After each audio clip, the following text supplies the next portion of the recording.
adab ziarah menziarahi. Sebab ramai orang tengah pergi datang dan sebagainya ni. Banyak jalan raya sibuk. Sampai pukul 10 malam pun busy tuan-tuan. Orang beraya 2 tahun tak dapat. Kali ni betul-betul pulun. Baik. Antara perkara yang pertama yang amat penting bagi diri kita, kalau kita tidak dijemput, kan, kita nak pergi ke rumah orang, yang jemputan tu satu bab. Kita nak pergi ke rumah sahabat, nak pergi rumah saudara mara sekalipun, adik-beradik pun, perlulah meminta izin. Apatah lagi yang bukan adik-beradik. Assalamualaikum warahmatullahi wabarakatuh. A'udzubillahi samil alim minasyaitonir rajim. Bismillahirrahmanirrahim. Alhamdulillah rabbil alamin. Wa bihi nasta'in ala umuri dunya waddin, wassalatu wassalamu ala asyrafil anbiya wal mursalin sayyidina Muhammad wa ala alihi washabihi ajma'in. Rabbi shrah li sadri wa yassir li amri wahlul 'uqdatam min lisani yafqahu qawli. Subhanaka la ilma lana illa ma 'allamtana innaka antal alimul hakim. La hawla wa la quwata illa billahil aliyil azim. Allahumma salli salatan kamilah wa sallim salaman taman ala sayyidina Muhammad alladhi tanhal bil qadr tanfarj bihil qurab wa taqdah bil hawaij wa tunal bihir raghaib wa husnul khawatim wa yastasqal ghamamu biwajhihil karim wa ala alihi wa sahbihi fi kulli lamhatin wa nafasin bi'adadi kulli ma'lumin lak wa ba'd. Alhamdulillah, syukur pada Allah, tuan-tuan, puan-puan yang dikasihi oleh Allah Subhanahu wa taala. Diberikan kesempatan pada kita bertemu pada hari ini walaupun dalam musim orang ziarah menziarahi antara satu sama lain. Anda menggantikan adik anda Ustaz Syarizan Daud At-Turabi yang tak dapat hadir kerana sedang bermesyuarat di Turki.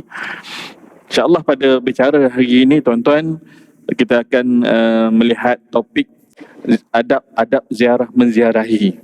Sebab ramai orang tengah pergi datang dan sebagainya ni. Banyak jalan raya sibuk. Sampai pukul 10 malam pun busy tuan-tuan. Orang beraya 2 tahun tak dapat. Kali ni betul-betul pulun. Baik.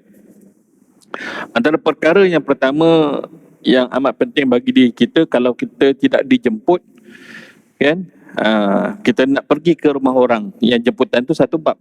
Kita nak pergi ke rumah sahabat, nak pergi rumah saudara mara sekalipun, adik-beradik pun, perlulah meminta izin.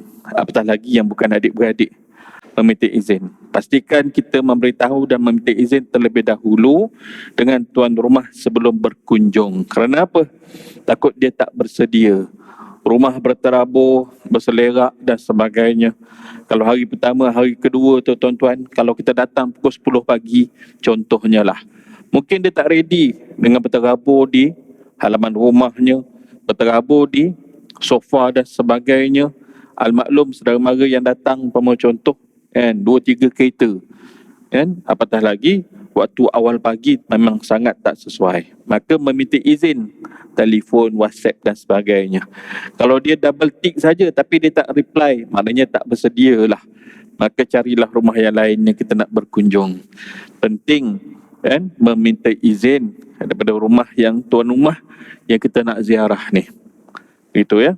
Baik, seterusnya tuan-tuan yang dikasihi oleh Allah Subhanahu wa taala, selain daripada itu, yakni tujuan kita berziarah untuk menghubungkan silaturahim. Maafkan antara satu sama lain. Niat yang baik. Niat yang baik disusuli dengan tindakan yang baik. Kalau niat saja baik tetapi bicara kita tak baik, maka dilarang. Contohnya lah, kan, lelaki tak berlaku, orang perempuan banyak berlaku. Apa dia? Aku rasa langsir ni dah 5 tahun tak bertukar. Dulu aku datang langsir ni juga. Sudah. Itu memang cari balah lah tu. Cari balah, kan? Atau yang lain, contohnya topik-topik yang perlu dielakkan. Kau tak ada anak lagi ke? Belum dapat anak dah 10 tahun dah, kan? Itu topik yang menyakitkan hati dia. Jangan, tuan-tuan. Tuan-tuan, bab dapat zuriat tak dapat zuriat ni, ada orang sampai nak berpisah. Setiap kali dia balik ke kampung suami, adik-beradik suami, jiran tetangga suami, mak saudara, pak saudara suami tanya, kau tak reti ke? Mandul ke bini kau? Jangan, topik ni boleh menyebabkan hancur rumah tangga. Jangan ditanya lagi, sudah-sudahlah. Jangan, bahaya tuan-tuan. Ni banyak aduan-aduan yang sampai pada Ana lah, Ustaz, macam mana nak buat? Banyakkan zikir, banyakkan sedekah. Mudah-mudahan dengan zikir dan sedekah Allah Ta'ala bantu, kan, sampaikan kehendak kita tu, apa dia? Dapat anak. Sahabat kami Ustaz Wan Abdul Halim pernah bertugas di Masjid Negara sebelum ni. Sekarang dah jadi pentadbir, pegawai tadbir di Masjid Osman bin Affan, ya, di Ceras. 10 tahun nikah tak dapat anak, kan? Sekali Allah Ta'ala bagi double. Ada satu kisah yang lain, sahabat kami Ustaz Johari, dan dikirim oleh seorang kawan, Ustaz, doakan kami, dah 12 tahun kahwin, tak ada zuriat. Doakan Ustaz, ketika Ustaz berada di padang Arafah waktu mustajab doa, doakan untuk kami Ustaz, ya. Mudah-mudahan dikirim sikitlah duit Ustaz, yang ni untuk keperluan Ustaz, yang ni untuk bersedekah kat sana, ya. Didoakan. Kemudian tahun depannya tu, selang beberapa bulan dapat maklumat, kan, dah lekat dah. Rahim isterinya tu dah ada benih, lekat nak menjadi baby. Alhamdulillah, kan. Tiba-tiba dah dekat dengan beberapa bulan, 5 bulan, 6 bulan, rasa macam nak kena buat CT scan ni, kan. Nak buat scan lah, nak scan, bukan CT scan, nak scan, ya. Tengok-tengok double, 2 Allah Ta'ala bagi, kan. Alhamdulillah, berkat doa di bumi Arafah, ya, ketika musim haji, macam tu. Tahun depan dapat double lagi, tuan-tuan. Double tahun ke-12 tu dapat double, tahun ke-13 perkahwinan double, tahun ketiga double lagi. Ya Allah. Kemudian dia tanya pada kawan tu, Ustaz, pergi umrah lagi tak? Saya nak join Ustaz. Ada niat lain pula ke? Doa lain nak kirim? Tak, saya nak doa sendiri Ustaz. Doa apa pula? Ya Allah, kalau nak bagi pun, kan, agak-agak lah ya Allah. Tak larat lah pula kawan tu, asyik double macam padi malinja, kata cerita Piramli, kan. Macam tu tuan-tuan, ya. Allah Rabbi. Baik, jadi elakkan daripada tanya soalan yang sensitif. Sama ada politik, jangan bergaduh sekarang, kan. Benda yang kesukaan, tuan rumah tanya orang yang datang tu kesukaan orang tu, dia tahu sebelum ni macam mana kesukaan orang tu, ya. Begitu juga tetamu yang datang bicara hal yang kesukaan tuan rumah. Macam itulah saling menggembirakan antara satu sama lain, betul, kan. Jangan pula tanya sekarang kerja kat mana. Ini sensitif juga, sebab ada orang yang kehilangan pekerjaan. Ada orang yang dia tak ada kerja, bini masih lagi bekerja, isterinya masih lagi bekerja, makan gaji. Yang kawan tu freelance, buat training pun tak berapa nak ada lagi sekarang. Mungkin beberapa bulan ke depan baru naik balik. Mungkin keadaan yang kita kena hadapi akan datang ni apa benda? Inflasi. Nilai ringgit jatuh, emas pun jatuh sekarang mendadak. Macam tu, ya. Baik, mengucapkan salam dan meminta izin sebelum masuk ke rumah. Kita perlu ajar tuan-tuan diri kita dan anak-anak kita. Bila nak berziarah, kalau di kampung tu kita maklum dah, nanti dia balik ke bandar, dia nak pergi ziarah rumah-rumah teris tu, bagi salam di luar pagar. Jangan bagi salam buka pintu pagar, pergi terus ke depan pintu grill. Jangan. Nak pula buka pintu bagi salam, lagi tak boleh. Beri salam di luar pagar. Kalau jenis rumah yang tidak ada pagar, beri salam di tepi pintu rumah. Jangan terus tuan rumah apabila dia buka, terus terjengah kita apa yang ada di dalamnya. Boleh mungkin ada orang yang sedang tidur, kainnya terangkat, tersingkap. Boleh mungkin yang buka pintu tu, dia sangkakan anak kecil dia, anak dia. Suara macam sama macam anak aku pun buka. Rupanya rambut tak tutup lagi. Contoh. Banyak adab tertib. Adab tertib ni apabila kita mengamalkannya, maka dapat pahala. Kehidupan ni tuan-tuan, bila kita buat benda yang betul dengan syarak yang kita belajar, maka dapat ganjaran pahala. Adab ini sebahagian daripada ibadat am. Ibadat khusus, puasa, solat, zakat, haji, umrah, itu yang khusus. Yang lain yang tidak khusus, Ibadat am banyak. Semuanya itu menyumbang kepada ganjaran pahala yang akan menyebabkan timbangan amal kita banyak atau sedikit. Maka kita lakukan dengan betul. Sama ada berjual beli sekalipun, betul caranya berpahala. Salah caranya tidak sah dan umpamanya bermasalah lah. Baik. Mengucapkan salam dan meminta izin sebelum masuk ke dalam rumah. Dalam Islam, hadnya dibenarkan untuk meminta izin dengan memberi salam. Berapa kali? 3 kali. Tak juga menyahutnya, kan? Baliklah. Gitu, tak ada sahut. Kan?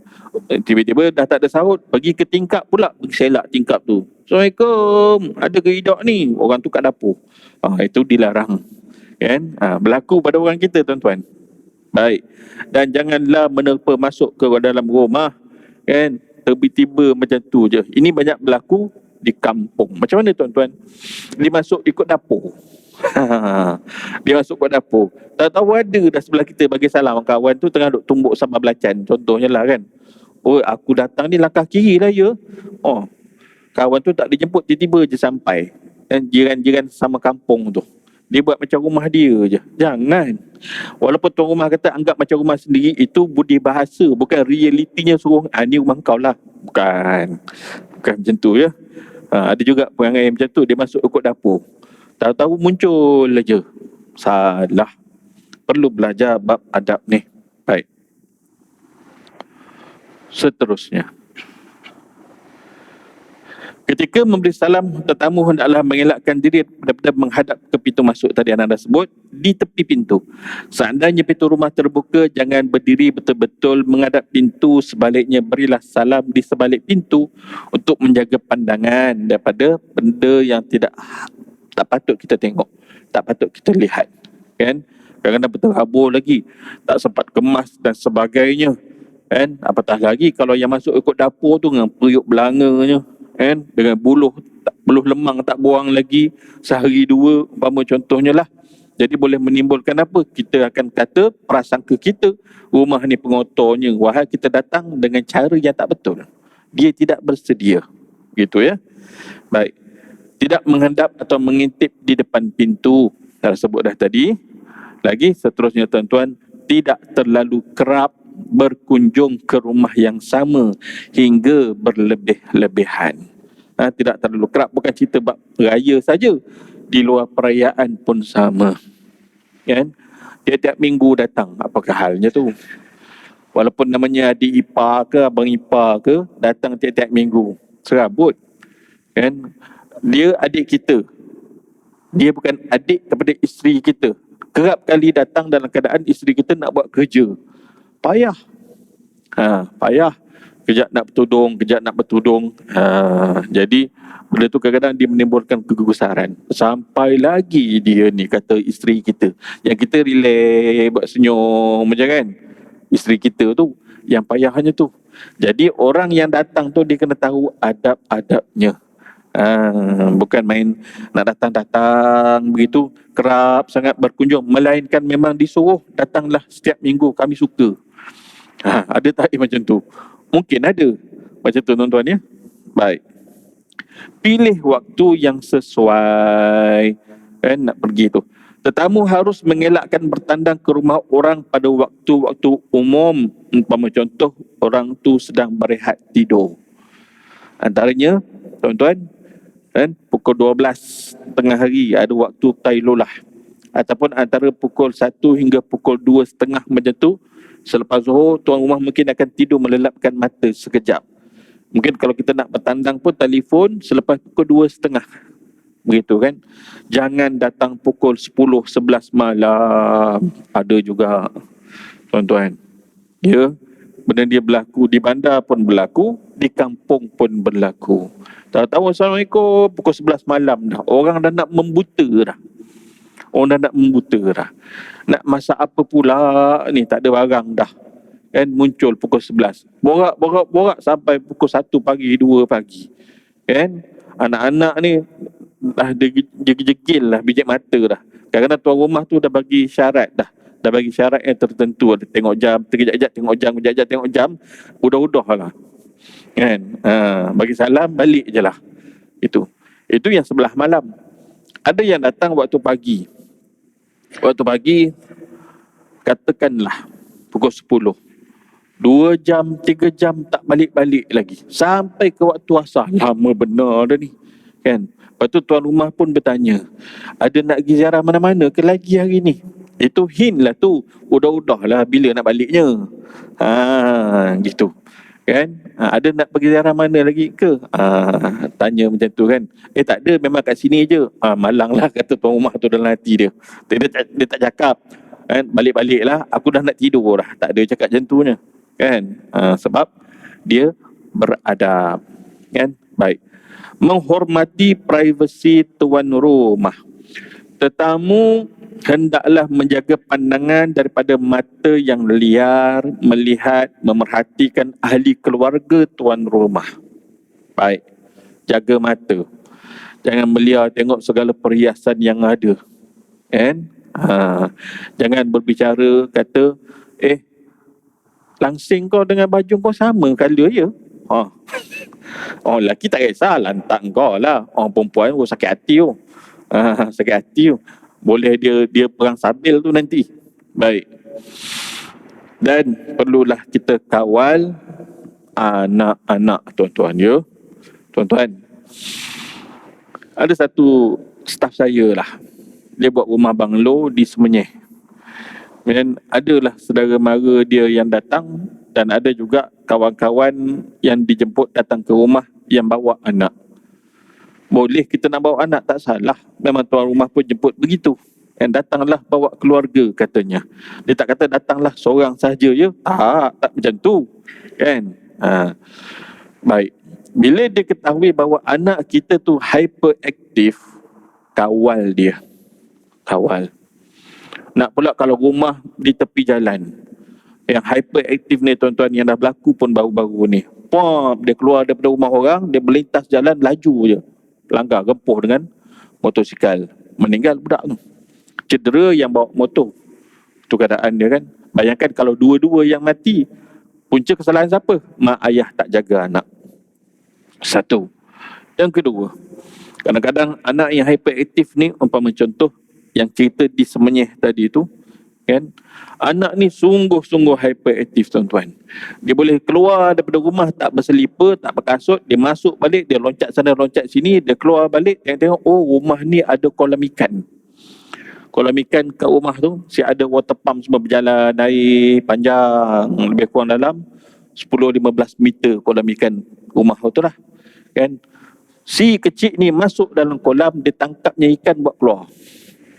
Macam tuan rumah nak senyum ke, nak sengih ke, nak muka masam. Aku sengih macam menipu, aku nak muka masam, mak bapak dia ada depan aku. Kan? Nak kata, adik keluar, nak tengking, nanti terasa pula mak bapaknya macam mana. Ada juga mak bapak yang kata apa, dek jangan buat macam tu, alah lemah lembutnya kau, ambil, pegang, pantau, jaga. Habis tuan-tuan, mati ikan tuan rumah. Bukan ikan kap murah, ikan koi yang kat atas timbul tu. Kan, sekor-sekor berapa tu? 100-200 ekor. Tu cerita tentang ikan di kolam tuan rumah. Belum lagi cerita kucing tuan rumah, budak hyperaktif ni ambil bubuh dalam baldi rendam, buat macam basuh baju. Allahu Rabbi ya Karim.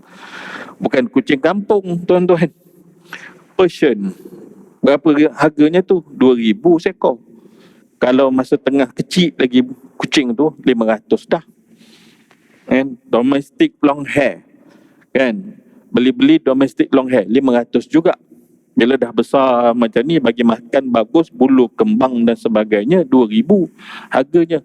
Kalau British short hair ataupun American short hair, British short hair lebih-lebih lagi lah. 3 color pada kucing tu, seekor RM5,000. Macam anak kita pun ambil, beri rendam dalam tu. Ada yang mengadu tuan-tuan, mati kucing dia.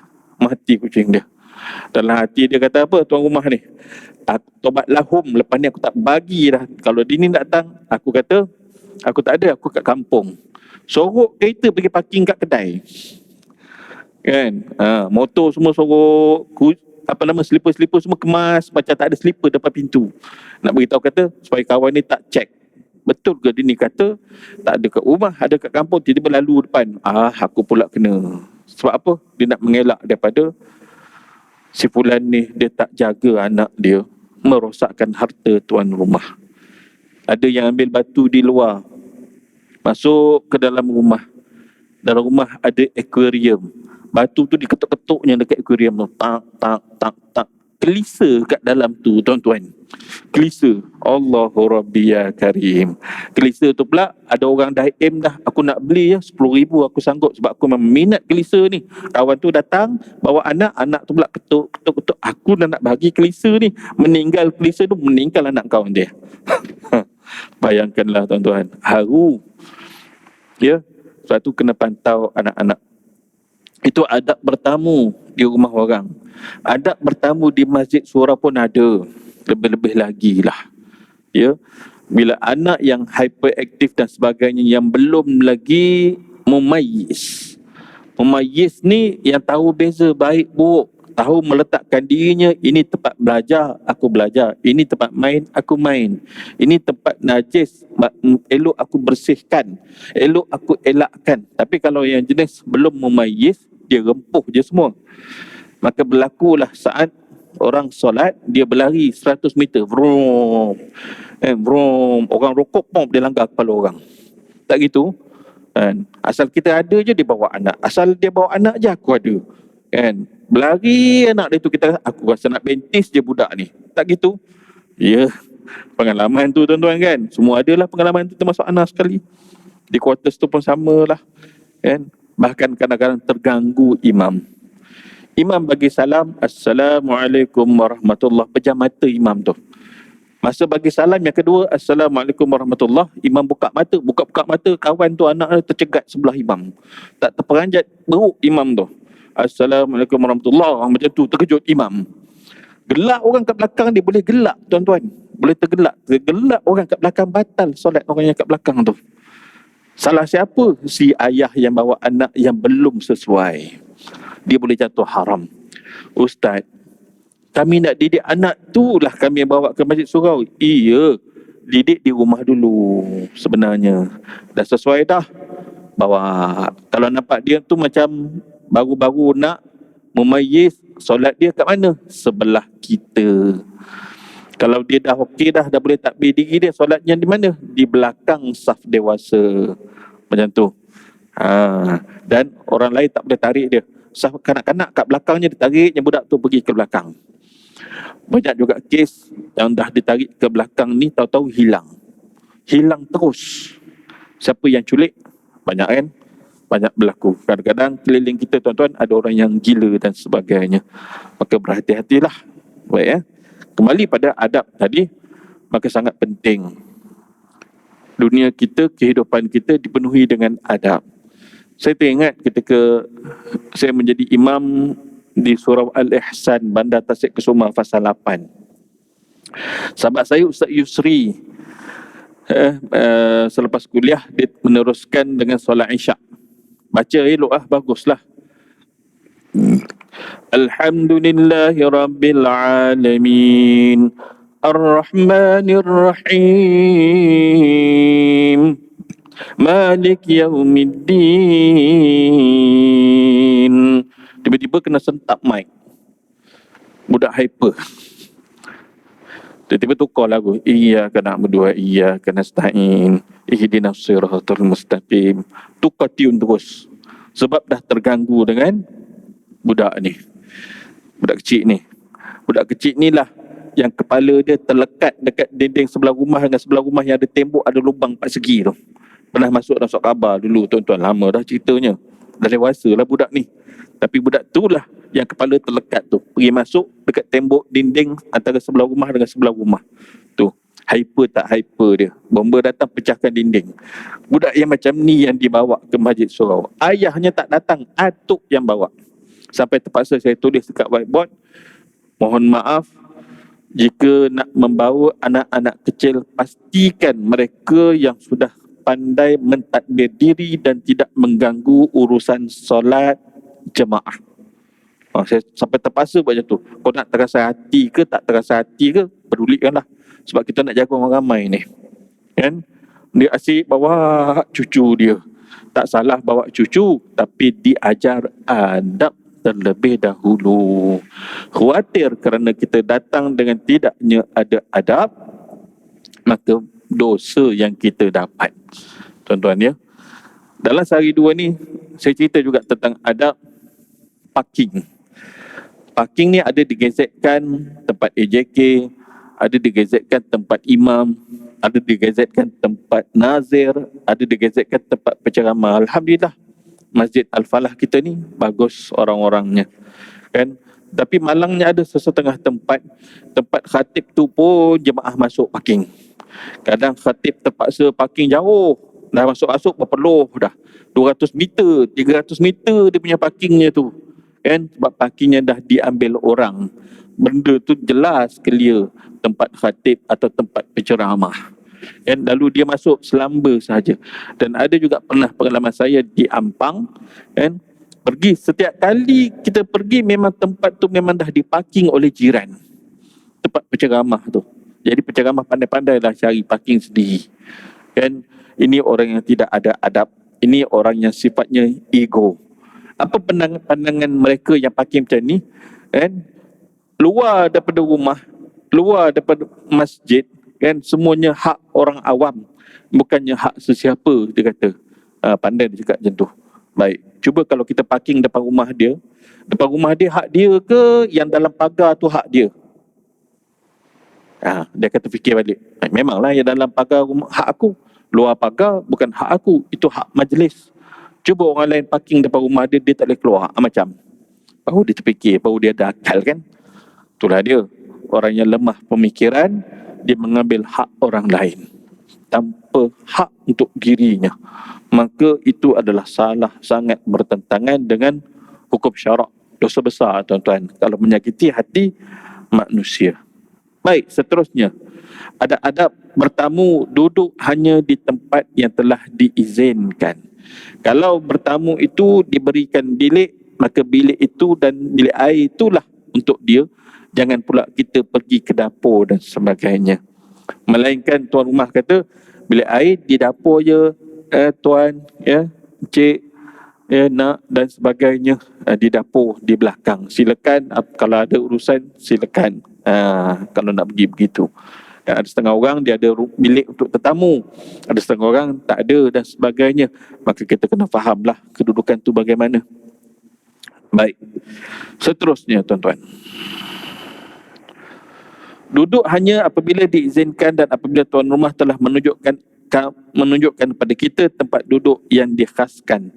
Janganlah sesuka hati berpindah ke bahagian yang lain atau sengaja meneroka tempat duduk yang lain pula. Jangan begitu, kan?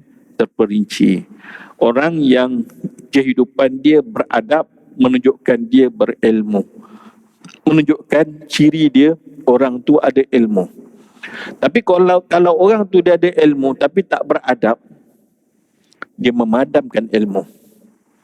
Ya, memadamkan ilmu. Tuan-tuan, begitulah juga urusan kita di atas jalan raya.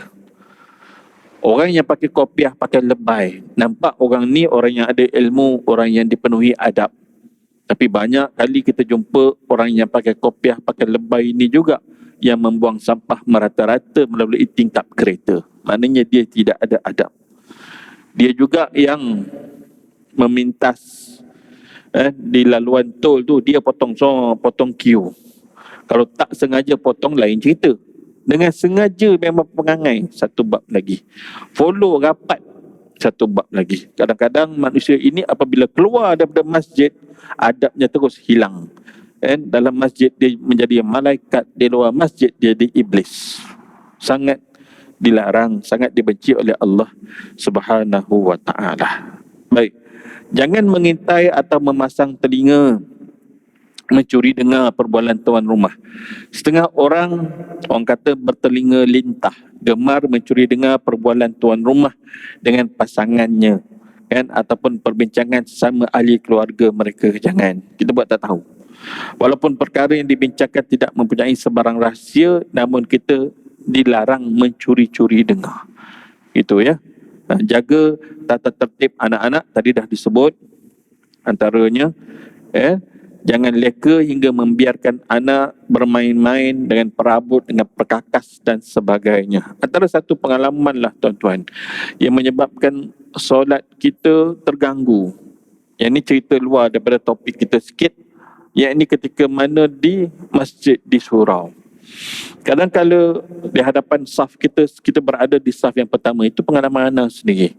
Ya, depan anak ada kabinet wardrobe yang dipasang baru lagi. Atasnya ada kitab. Kabinet yang bawah, dalam 4 kaki ke bawah tu belum ada isi apa-apa, kosong. Ada cermin kaca. Anak yang hyperactive ni pergi masuk dalam kabinet tu yang bertutup dengan kaca ni, dan dia berguling-guling kat dalam tu. Bayangkanlah tuan-tuan, kita sembahyang ni, alamak, pintu kaca tu siap macam ni lagi, macam ni, pecah juga depan aku ni sekarang. Khusyuk tak solat kita? Tak, confirm tak khusyuk tuan-tuan. Ya, sangat malang lah si ayah yang tak peka tentang kepentingan orang lain, nak menjaga ibadat orang lain supaya dia dapat pahala, tiba-tiba dia dapat dosa. Beratlah keadaan macam tu. Baik.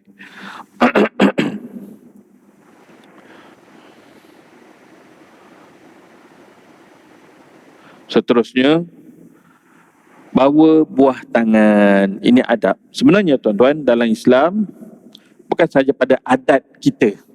Adab dalam Islam apabila kita bertamu, bawa buah tangan. Adab tuan rumah pula apabila tetamu ingin pulang, memberikan hadiah. Kalau tutup guru, tuan-tuan, dia amalkan benda ni. Walaupun yang datang tu murid dia, dia bagi. And tuan guru ana, Syekh Abdul Rahman Jaafar Al-Khalidi, apa yang ada ketika tu di badannya satu kain ridak warna hijau.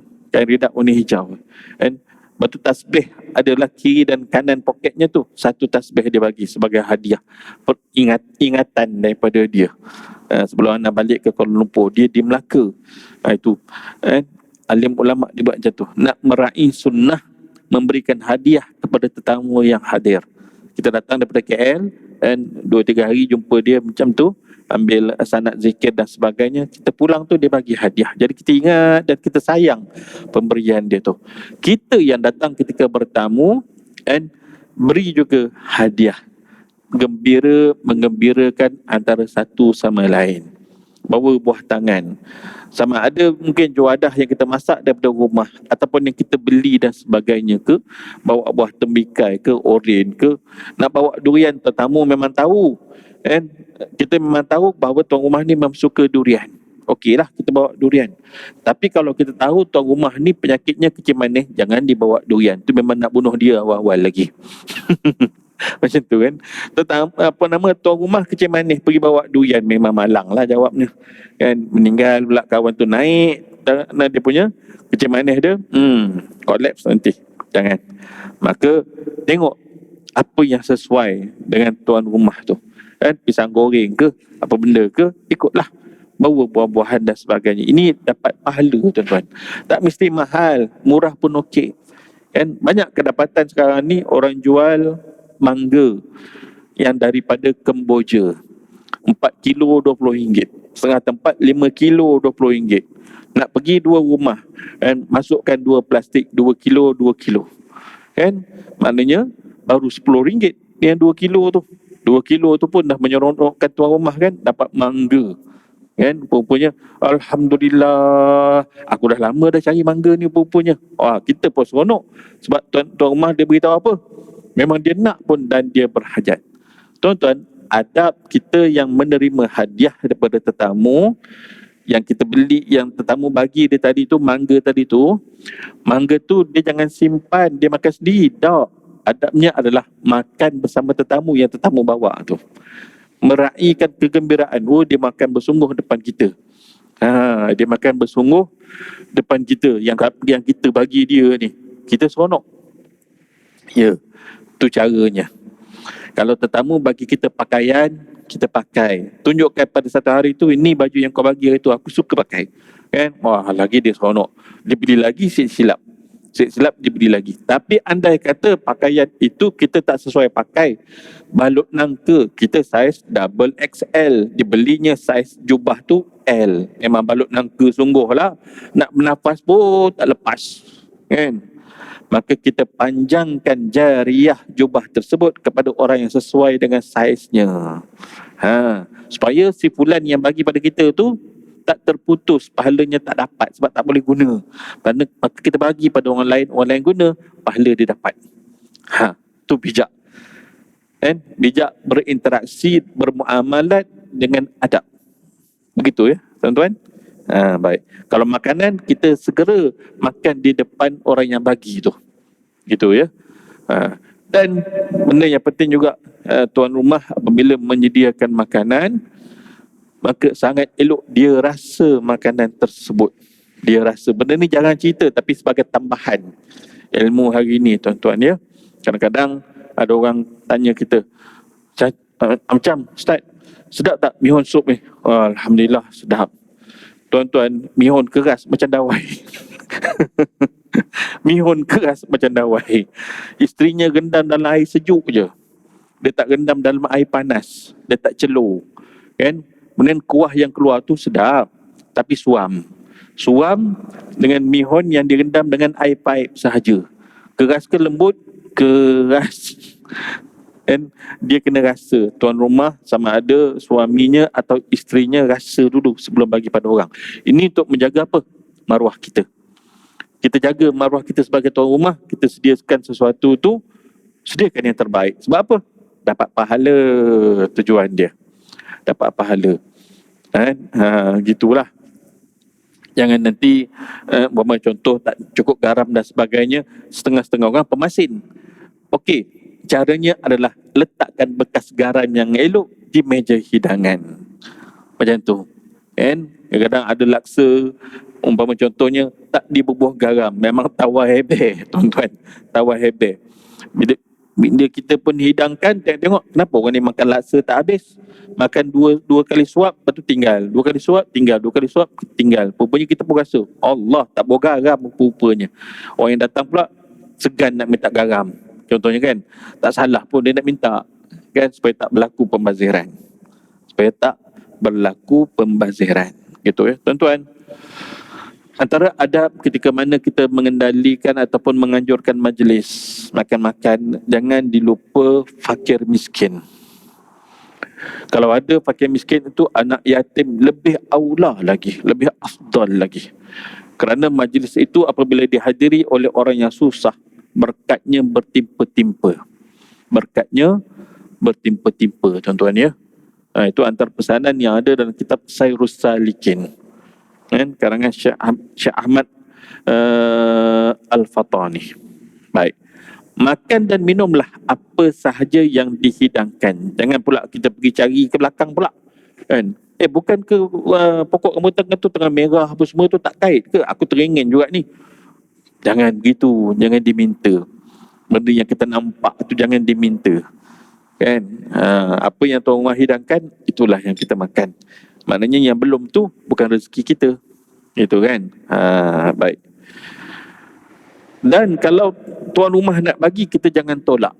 Walaupun kita ada rambutan kita sendiri, rambutan tuan rumah, rambutan gading, rambutan kita, rambutan anak sekolah lain tu, ataupun walaupun sama rambutan gading, rasa tetap berbeza. Tuan rumah nak bagi, aku pun ada rambutan, kau tak payah bagilah, kau bagi orang lain lah. Jangan macam tu. Raikan tuan rumah nak bagi. Kita nak balik tu kan, raikan. Benar kita rasalah kan, sebutir dua depan dia, alhamdulillah sedap kan. Kalau rambutan tu banyak dah kat rumah kita pun dah tak lalu nak makan, on the way balik ada security di taman perumahan kita, bagi pada security tu, panjangkan jariahnya tuan-tuan. Itu ya. Itulah yang anda buat kadang-kadang. Kita balik daripada kuliah, kan ada orang yang datang sediakan nasi lemak bungkus-bungkus, mihun bungkus-bungkus semua kan, kita pun kenyang, kita pun dah makan, ada lebihan dan sebagainya tu. AJK kata, ustaz awak balik ustaz untuk anak isteri pun dah kenyang kat rumah tu.